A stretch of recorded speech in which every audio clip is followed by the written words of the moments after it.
Sexual reproduction in flowering plants. Are we not lucky that plants reproduce sexually? The myriads of flowers that we enjoy gazing at, the scent and the perfumes that we swoon over, the rich colors that attract us, are all there as an aid to sexual reproduction. Flowers do not exist only for us to be used for our own selfishness. All flowering plants show sexual reproduction. A look at the diversity of structures of the inflorescences, flowers, and the floral part shown as amazing range of adaptations to ensure formation of the end product of sexual reproduction. The fruits and seeds in this chapter let us understand the morphology, structure, and the processes of sexual reproduction in flowering plants and angiosperms.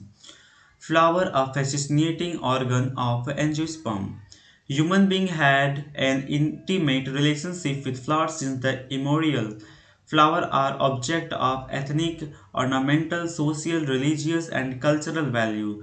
They have always been used as a symbol for conveying important human feelings such as love, affection, happiness, grief, mourning, etc.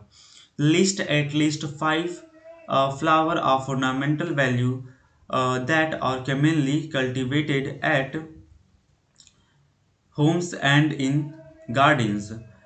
Find out the name of five more flowers that are used in social and cultural celebrations in your family. Have you heard of floriculture? What does it refers to? To a biologist, flowers are morphological and embryological marvels and the site of sexual reproduction. In class 11th, you have read the various part of flower. Figure 2.1 will help you recall the parts of a typical flower. Can you name the two parts in a flower in which the most important units of sexual reproduction develop? Pre-fertilization, structures and events. Much before the actual flower is seen on a plant, the decision that the plant is going to flower has taken place. Several hormonal and structural changes are initiated, which lead to the differentiation and the further development of the floral primordium. Inflorescences are formed which bears the floral buds and then the flowers. In the flower, the male and female reproductive structures, the androecium and gynoecium differentiate and develop. You would recollect that the androecium consists of a whole of stamen representing the male reproductive organ and the gynoecium represent the female reproductive organ. Stamen, microsporangium and pollen grain. Figure 2.2a shows the two part of the typical stamen, the long and the slender stalk called the filament, and the terminal generally bilobed structure called the anther. The proximal end of the filament is attached to the thallus or the petal of the flower. The number and length of stamens are variable in flowers of a different species. If you were to collect a stamen each from 10 flowers, each from different species, and arrange them on a slide, you would be able to appreciate the large variation in size seen in nature. Careful observation of each stamen under a descending microscope and making neat diagram, you would elucidate the range in shape and attachment of an anther in different flower. A typical angiosperm anther is bilobed with each lobe having two theca. They are diathecious. Figure 2.2b. Often a longitudinal grooves run lengthwise separating the theca. Let us understanding the various type of tissues and their organization in the transverse section of an anther. Figure 2.3a. The bilobe nature of an anther is very distinct in the transverse section of the anther. The anther is a four-sided tetragonal structure consisting of four microsporangia located at the corner, two in each lobe. The microsporangia develop further and become pollen sacs. They extended longitudinally although the length of an anther and are packed with pollen grains. Structure and microsporangium. In a transverse section, a typical microsporangium appears near a circular in outline. It is generally surrounded by four wall layer. Figure 2.3b. The epidermis, endothelium, middle layer, and the tapetum. The outer wall layer perform the function of protection and help in descent of anther to release the pollen. The innermost wall is the tapetum. It nourishes the developing pollen grain cell of the tapetum possesses dense cytoplasm and generally have more than one nucleus. Can you think of how tapetum cells could become binucleate? When the anther is young, a group of compactly arranged homogeneous cells called the sporangious tissue occupied the center of each microsporangium. Microsporogenesis. As the anther develop, the cells of the sporangium tissue undergo meiotic divisions to form micropore tetrad. What would be the ploidy of the cell of tetrad?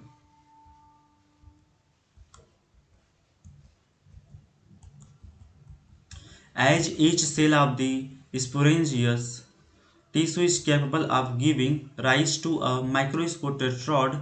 Each one is the potential pollen or a microscope mother cell. The process of formation of microspores from a pollen mother cell PMC through meiosis is called microsporogenesis. The microspores as they are formed are arranged in a cluster of four cells. The microspore tetrad figure 2.3a as the anther mature and dehydrate, the microspores dissociate from each other and develop into pollen grains. Figure 2.3b. Inside each microsporangium, several thousands of microspores or pollen grain are formed that are released with the dehiscence of anther. Figure 2.3a. Pollen grain. The pollen grain represent the male gametophores. If you touch the opened anther of a hibiscus or any other flower, you would find deposition of yellowish powdery pollen grain on your finger. Sprinkle this grain on a drop of water taken on a glass tile and observe under a microscope. You will really be amazed at the variety of architecture, sizes, shapes, colors, designs seen on the pollen grain from different species. Figure 2.4. Pollen grains are generally spherical, measuring about 20 to 50 micrometer in diameter. It has a prominent two-layered wall. The hard outer layer called the axil is made up of sporopollenin, which is one of the most resistant organic material known. It can withstand high temperatures and strong acid and alkali. No enzyme that degrades sporopollenin is so far known. Pollen grain axin has a prominent apparatus called germ pore, where sporopollenin is absent. Pollen grain are well preserved as fossil because of the presence of sporopollenin. The axin exhibit a fascinating array of patterns and designs. Why do you think the action should be hard? What is the function of germ pore? The inner wall of the pollen grain is called intine. It is a thin and continuous layer made up of cellulose and pectin. The cytoplasm of pollen grain is surrounded by a plasma membrane. When the pollen grain is mature, it contains two cells, the vegetative cell and the generative cell. Figure 2.5b. The vegetative cell is bigger, has abundant food reserve and a large irregular shaped nucleus. The generative cell is small and floats in the cytoplasm of the vegetative cell. It is spindle shaped with a dense cytoplasm and a nucleus. In over 60% of angiosperm, pollen grains are shed at this two-celled stage. In the remaining species, the generative cell divides mitotically to give rise to the two male gametes before pollen grain are shed three-celled stage. Pollen grain of many species cause several allergies and bronchial affections in some people, often leading to chronic respiratory disorder, asthma, bronchitis, etc. It may be mentioned that Parthenium or carrot grass that came into India as a contaminant with immortal wheat has become ubiquitous in occurrence and cause pollen allergy. Pollen grain are rich in nutrients. It has become a fashion in recent years to use pollen tablets as food supplements. In Western countries, a large number of pollen products in the form of tablets and syrups are available in the market. Pollen consumption has been claimed to increase the performance of athletes and race horses. When once they are said, pollen grain have to land on the stigma before they lose viability if they have to bring about fertilization.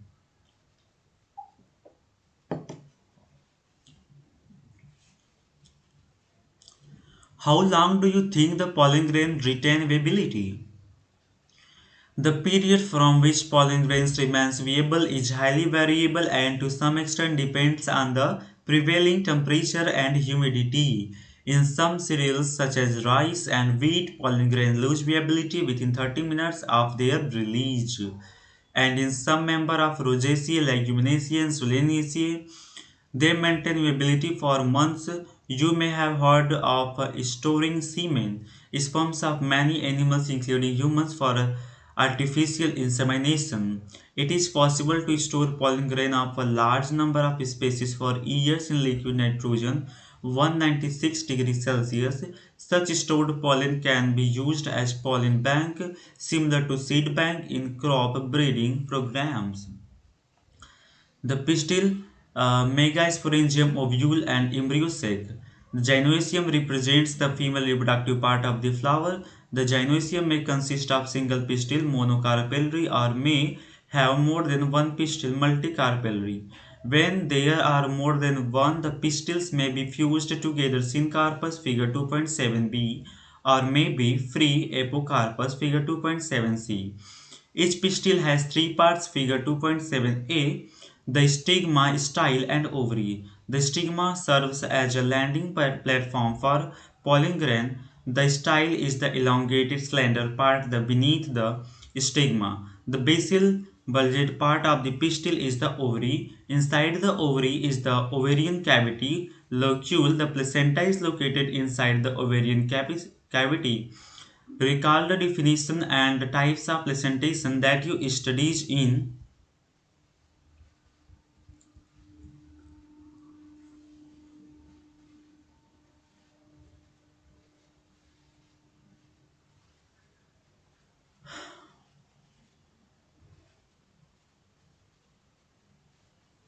class 11th.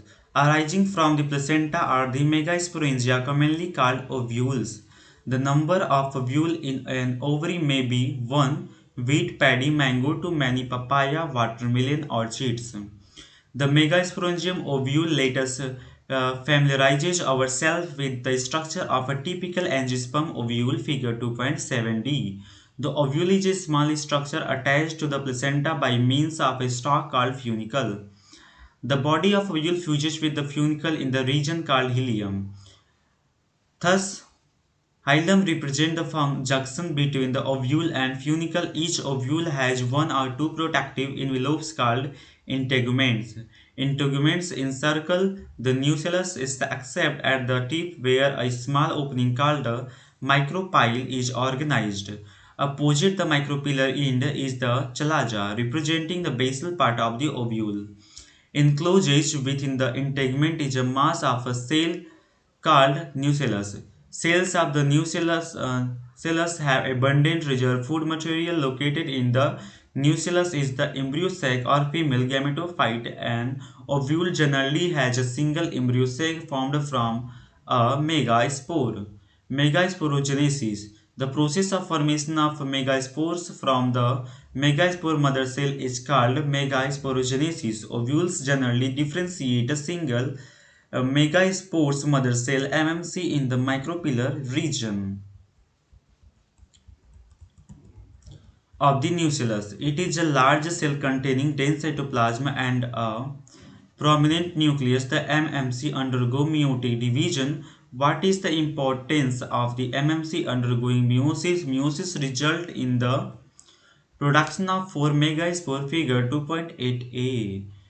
Female gametophyte in a majority of flowering plant, one of the megaspore is a functional while the other three degenerate.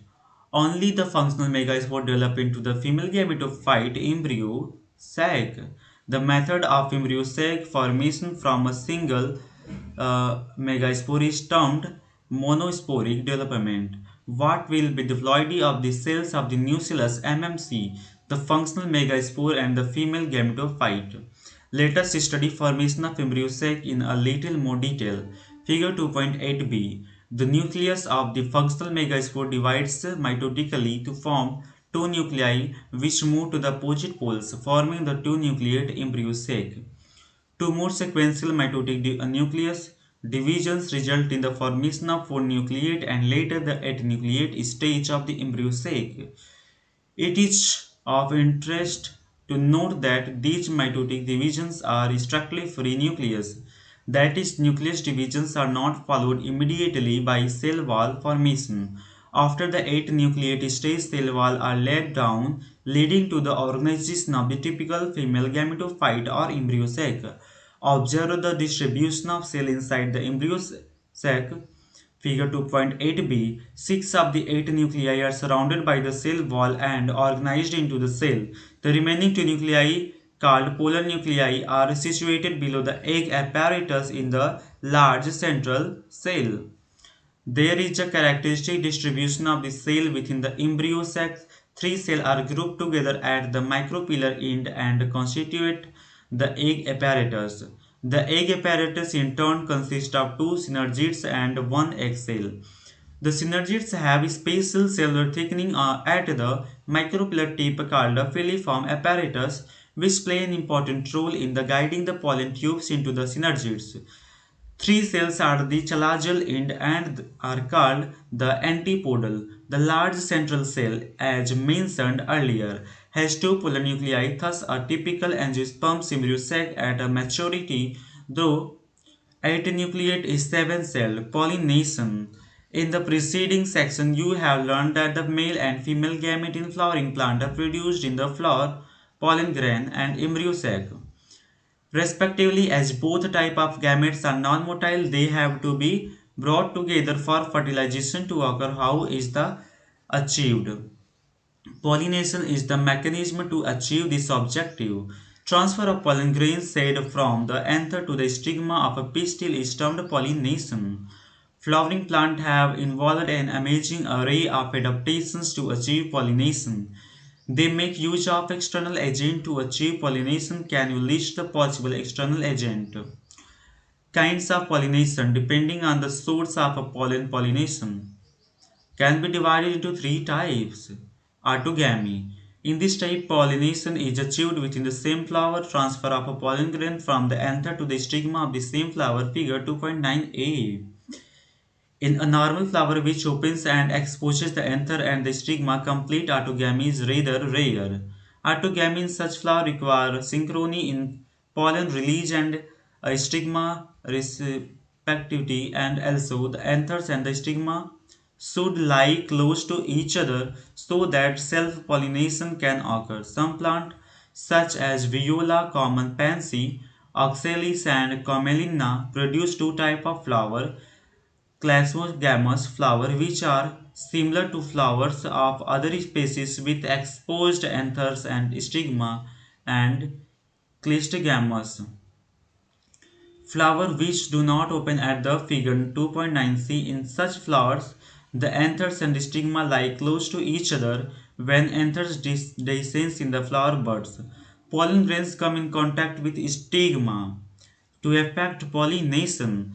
Thus, clistogamous flowers are invariably autogamous as there is no chance of cross pollen landing on the stigma.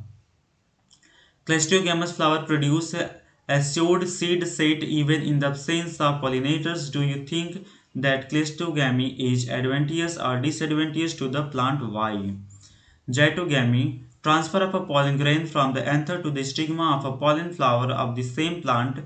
Although zytogamy is the functioning cross pollination involving a pollinating agent, genetically it is similar to autogamy since the pollen grain come from the same plant. Exogamy, transfer of a pollen grain from the anther to the stigma of a different plant. Figure 2.9b. This is the only type of a pollination which during pollination brings genetically different type of pollen grains to the stigma. Agent of pollination: plant used to a biotic wind and water and one biotic animals agent to achieve pollination. Majority of plants use biotic agent for pollination. Only a small proportion of a plant use a biotic agent. Pollen grains coming in contact with the stigma is a chance factor in both wind and water pollination. To compensate for the uncertainties in the association loss of pollen grain, the flowers produce enormous amount of pollen when compared to the number of ovules available for pollination. Pollination by wind is more common amongst abiotic pollinations. Wind pollination also requires that the pollen grain are light and non-sticky so that they can be transported in a wind current. They often possess well-exposed stamens so that the pollen are easily dispersed into wind current figure 2.10 and large often feathery stigma to easy trap airborne pollen grain. Wind pollinated flower often have a single ovule, each ovary and numerous flowers packed into an inflorescence. A familiar example is the corn cob. The tassels you see are nothing but the stigma and style which wave in the wind to trap pollen grains. Wind pollination is quite common in grasses. Pollination by water is quite rare in flowering plant and is limited to about 30 genera, mostly monocotyledonous. As against this, you would recall that water is a regular mode of transport for the male gametes among the lower plant groups such as algae, bryophytes, and pteridophytes. It is believed, particularly for some bryophytes and pteridophytes, that their distribution is limited because of the need for water for transport of male gametes and fertilization. Some examples of water pollination are Vallisneria and Hydrilla, which grow in fresh water, and several marine sea grasses such as Zostera.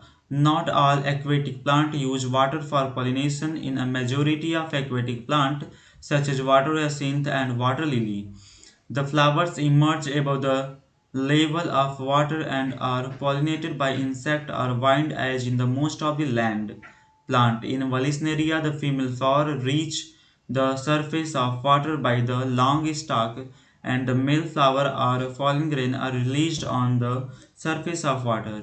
They are carried passively by water current Figure 2.11a. Some of them eventually reach the female flower and the stigma. In another group of water pollinated plants such as seagrasses, female flower remains submerged in water and the pollen grain is released inside the water. Pollen grain in many such species are long, ribbon-like and they are carried passively inside the water. Some of them reach the stigma and achieve pollination. In most of the water pollinated species, pollen grain are protected from wetting by a mucilaginous covering. Both wind and water pollinated flowers are not very colorful and do not produce nectar. What would be the reason for this? Majority of flowering plants use a range of animal as pollinating agent. Bees, butterflies, flies, beetles, wasps, ants, moths, birds, sunbirds, and hummingbirds and the bats are the common pollinating agent. Figure 2.11b. Among the animal insect, particularly bees, are the dominant biotic pollinating agent. Even larger animals such as some primates, lemurs, arboreal, tree-dwelling rodents, or even reptiles, gecko lizard and garden lizard have also been reported as pollinator in some species. Often flowers of animal pollinated plants are especially adapted for a particular species of animal. Majority of insects pollinated flowers are large, colorful, fragrant, and rich in nectar. When the flowers are small, a number of flowers are clustered into an inflorescence to make them conspicuous. Animals are attached to the flower by the color or a fragrance. The flower pollinated by the flies and the beetles secrete for order to attach these animals. To sustain animal visits, the flowers have to provide rewards to the animals. Nectar and pollen grain are the usual flower rewards. For harvesting, the rewards from the flower and the animal visitor come in contact with the anther and the stigma. The body of the animal gets a coating of pollen grain, which are generally sticky in animal pollinated flower. When the animal carrying pollen on its surface comes in contact with the stigma, it brings about pollination. In some species, floral rewards are the providing safe places to lay egg. An example is that of a tallest flower of Amorphophilus. The flower itself is about 6 feet in height. A similar relationship exists between a species of moth and the plant yucca, where both species, moth and plant, cannot complete their life cycles without each other. The moth deposits its egg in the locule of the ovary, and the flower in turn gets pollinated by the moth. The larva of the moth come out of the egg as the seed start developing. Why don't you observe some flowers of the flowering plant or any other available to you? Cucumber, mango, people, coriander, papaya, onion, lobia, cotton, tobacco, rose, lemon, eucalyptus, banana. Try to find out which animal visit them and whether they could be pollinator. You will have to patiently observe the flower over a few days and at a different time of the days. You could also try to see whether there is any correlation in the characteristic of a flower to the animal that visit it. Carefully observe if any of the visitors come in contact with the anther and the stigma, as only such visitors can bring about pollination. Many insects may consume pollen or the nectar without bringing about pollination. Such floral visitors are referred to as pollen nectar robbers. You may or may not be able to identify the pollinators, but you will surely enjoy your efforts. Outbreeding devices. Majority of flowering plants reproduce hermaphrodite flower, and the pollen grain are likely to come in contact with the stigma of the same flower. Continued self-pollination result in inbreeding. Depression flowering plants have developed many devices to discourage self-pollination and to encourage cross-pollination. In some species, pollen release and stigma repetitively are not synchronized. Either the pollen is released before the stigma becomes receptive or stigma becomes receptive much before the release of pollen. In some other species, the anther and stigma are placed at different positions so that pollen can not come in contact with the stigma of the same flower. Both these devices prevent autogamy. The third device to prevent inbreeding is self-incompatibility. This is a genetic mechanism and prevents self-pollen from the same flower or other flower of the same plant from fertilizing the ovule by inhibiting pollen germination or pollen tube growth in the pistil. Another device to prevent self-pollination is the production of unisexual flowers. If both male and female flowers are present on the same plant, such as castor and maize, monoecious, it prevents autogamy but not jetogamy. In several species such as papaya, male and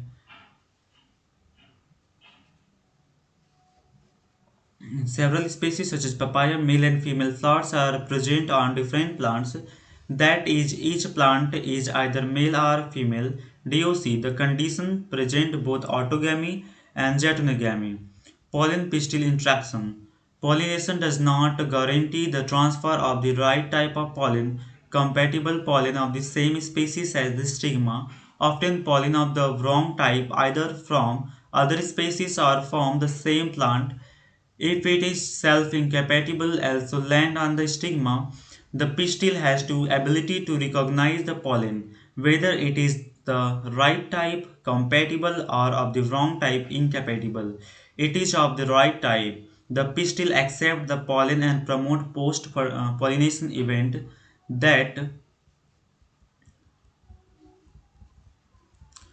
leads to fertilization. If pollen is of the wrong type, the pistil rejects the pollen by preventing pollen germination on the stigma or the pollen tube growth in the style.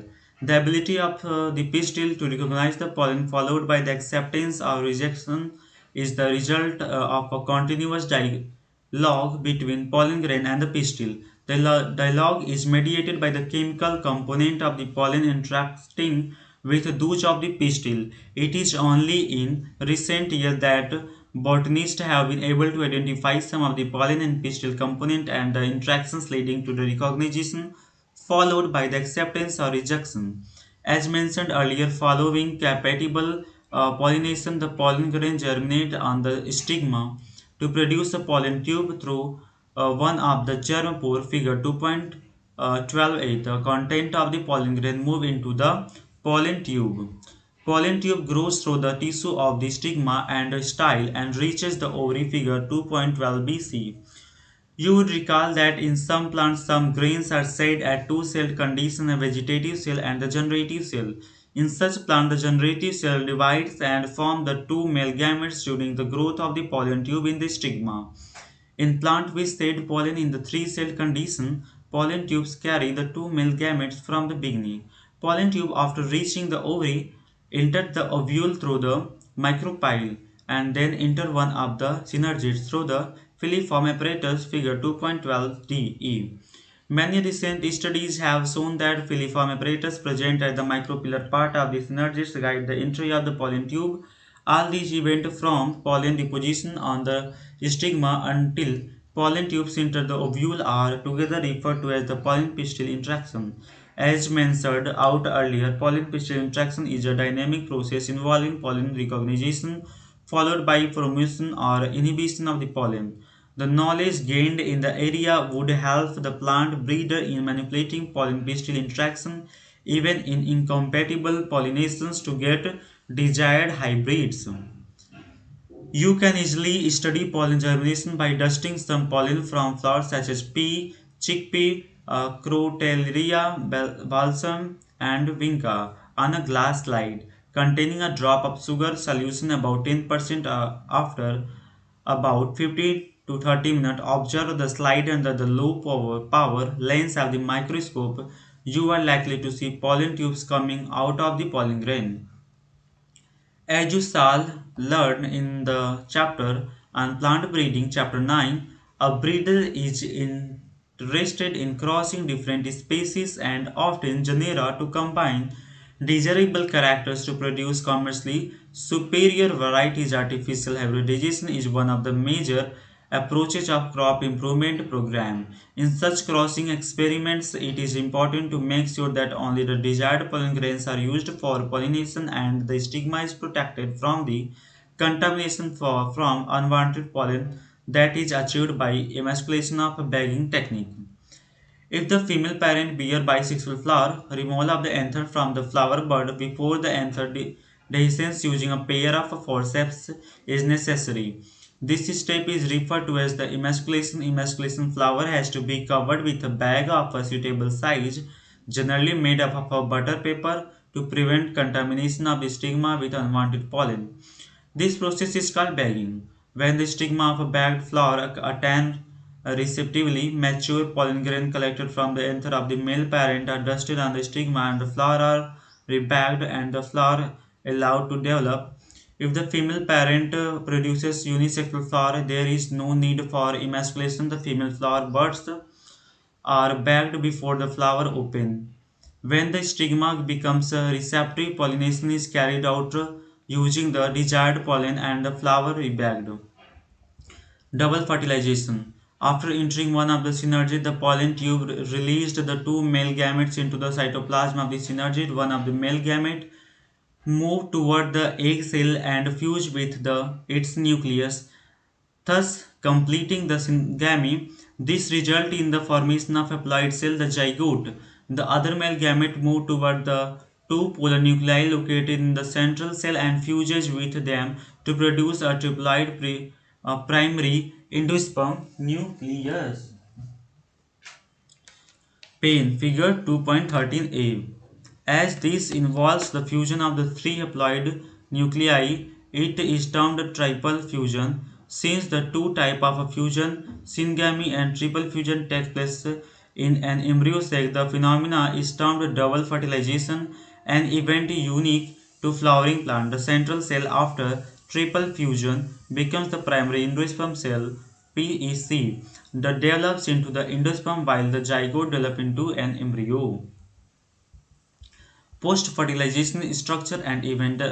Following double fertilization event of endosperm and embryo development, maturation of ovule into seed and ovary into fruit are collectively termed post-fertilization event.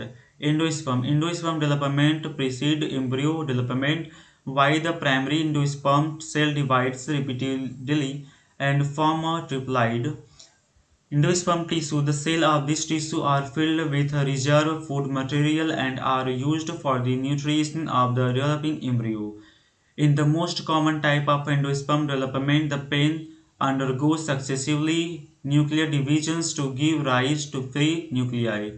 This stage of endosperm development is called free nuclear endosperm. Subsequently, cell wall formation occurs and the endosperm becomes cellular. The number of free nuclei formed before cellularization varies greatly. The coconut water from the tender nuclear endosperm made up of thousands of nuclei, and the surrounding white kernel is the cellular endosperm. Endosperm may either be completely consumed by the developing embryo, example pea, groundnut, beans, before seed maturation, or it may persist in the mature seed, example castor and coconut, and be used up during seed germination. Split open some seed of castor, peas, beans, groundnut, fruit of coconut, and look for the endosperm in each case. Find out whether the endosperm is persistent in cereals, wheat, rice, and maize. Embryo. Embryo develops at the micropillar end of the embryo sac where the zygote is situated. Most zygote divide only after a certain amount of endosperm is formed. This is an adaptation to provide assured nutrition to the developing embryo. Though the seeds differ greatly, the early stage of the embryo development embryogeny are similar in both monocotyledonous and dicotyledonous. Figure 2.13 depicts the stage of embryogeny is in dicotyledonous embryo. The zygote gives rise to the proembryo and subsequently to the globular heart-shaped and mature embryo. A typical dicotyledonous embryo, figure 2.14a, consists of an embryonal axis and two cotyledons. The portions of embryonal axis above the level of cotyledons is the epicotyle, which terminates with the plumule or stem tip. The cylindrical portions below the level of cotyledons is hypocotyle, that terminate at its lower end in the radial or root tip. The root tip is covered with a root cap. Embryos of monocotyledonous, figure 2.14b, possesses only one cotyledon in the grass family. The cotyledon is called scatulum, that is situated toward the side lateral of the embryonal axis.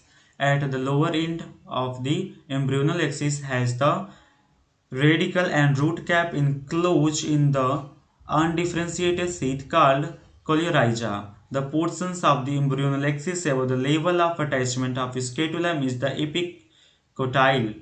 Epicotyle has a shoot apex and a few leaf premodia enclosed in a hollow foliar structure, the coleoptile. Soak a few seed in water, say of wheat, maize, peas, chickpeas, a groundnut overnight. Then split the seed and observe the various part of the embryo and the seed. Seed. In angiosperm, the seed is the final product of sexual reproduction. It is often described as a fertilization ovule. Seed are formed inside fruit. A seed typically consists of seed coat, cotyledons, and the embryo axis. The cotyledons, figure 2.15a, of the embryo are simple structures, generally thick and swollen due to the storage of food reserve as legumes.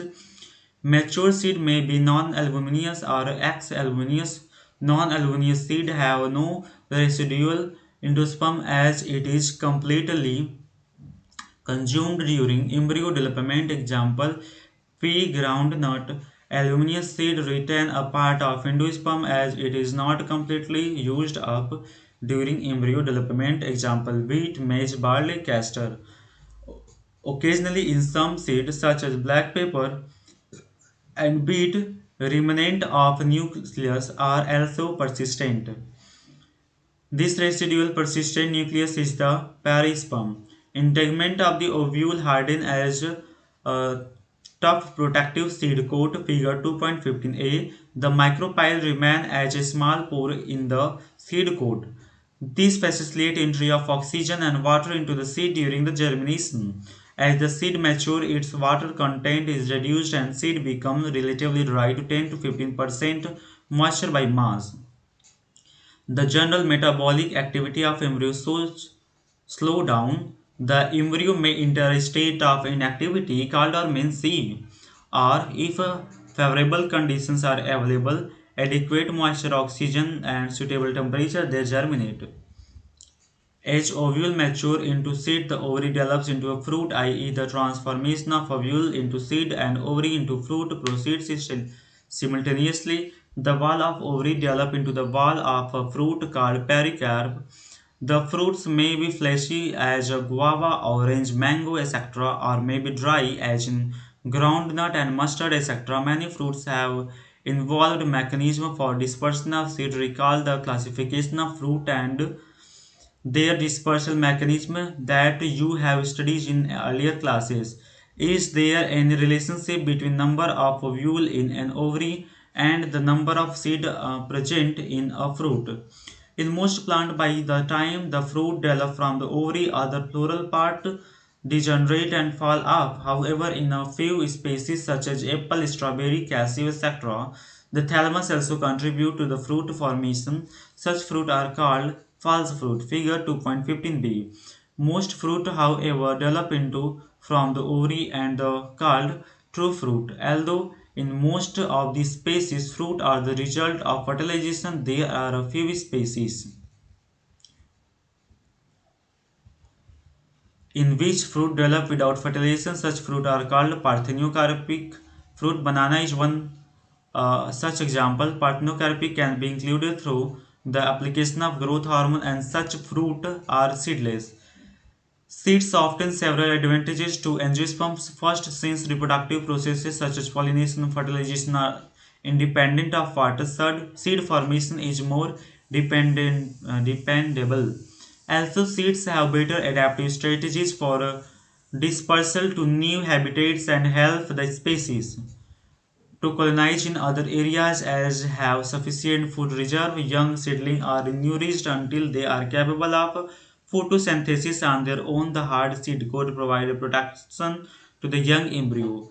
Being product of the sexual reproduction, they generate new genetic combinations leading to variations. Seed is the basis of our agriculture. Dehydration and dormancy of matured seed are crucial for storage of seed, which can be used as food throughout the year and also rise crop in the next season. Can you imagine agriculture in the absence of seed or the presence of seed which germinate straight away soon after formation and cannot be stored? How long do the seeds remain alive after they are dispersed? This period again varies greatly. In few species, the seeds lose viability within a few months. Seeds of a large number of species live for several years. Some seed can remain alive for hundreds of years. There are several records of very old yet valuable seed. The oldest is that of Lupins arcticus, excavated from the Arctic tundra. The seeds germinate and flowers are after an estimated record of 10,000 years of dormancy. A record of 2,000 years of old viable seed is of the date palm Phenoxys declifera, discovered during the archaeological excavation of King Herod's place near the Dead Sea. After completing a brief account of sexual reproduction of flowering plant, it would be worth attempting to comprehend the enormous reproductive complexity of some flowering plant. Be asking the flowering question: how many eggs are present in an embryo sac? How many embryo sac are present in ovule? How many ovules are present in an ovary? How many ovaries are present in a typical flower? And how many flowers are present in on a tree? And so on. Can you think of some plants in which fruits contain very large number of seeds? Orchid fruits are one of such a category, and each fruit contains thousands of tiny seeds. Similar in the case of fruit of some parasitic species such as Orobranchia and Strigera, Have you seen a teeny seed of a ficus? How large is the tree of ficus developed from that teeny seed? How many billions of seeds does each ficus tree produces? Can you imagine any other example in which such a teeny structure can produce such a large biomass over the years? Apomixis and polymerony.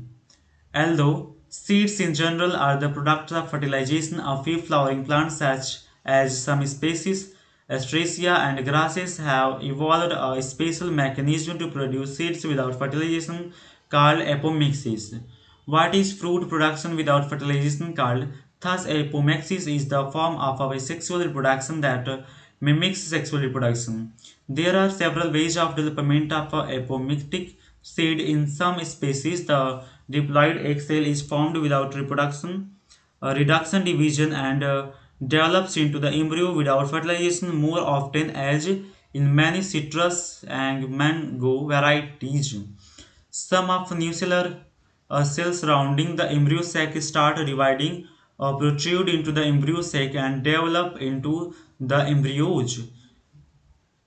In such species, each ovule contains many embryos. Occurrence of more than one embryo in a seed is referred to as polyembryony. Take out some seed of orange and squeeze them.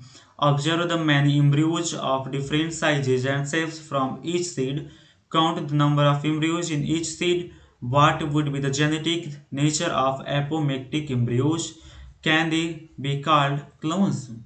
Hybrid varieties of several of our food and vegetable crop are being extensively cultivated. Cultivation of hybrid has tremendously increased productivity. One of the problem of hybrid is that hybrid seed have to be produced every year. If the seed collected from hybrid are sown, the plants in the progeny will segregate and do not maintain hybrid characters. Production of hybrid seed is costly, and hence the cost of hybrid seed becomes too expensive for the farmer if these hybrids are made into apomictics. There is no segregation of characters in the hybrid progeny.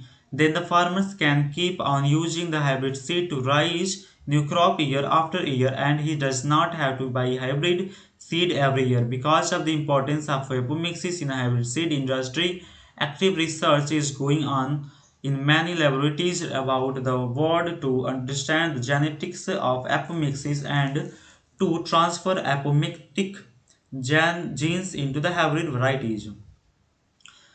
Summary: flowers are the seat of the sexual reproduction in angiosperms in the flower, and dioecium consisting of the stamens represent the male reproductive organ, and gynoecium consisting of a pistil represents the female reproductive organ.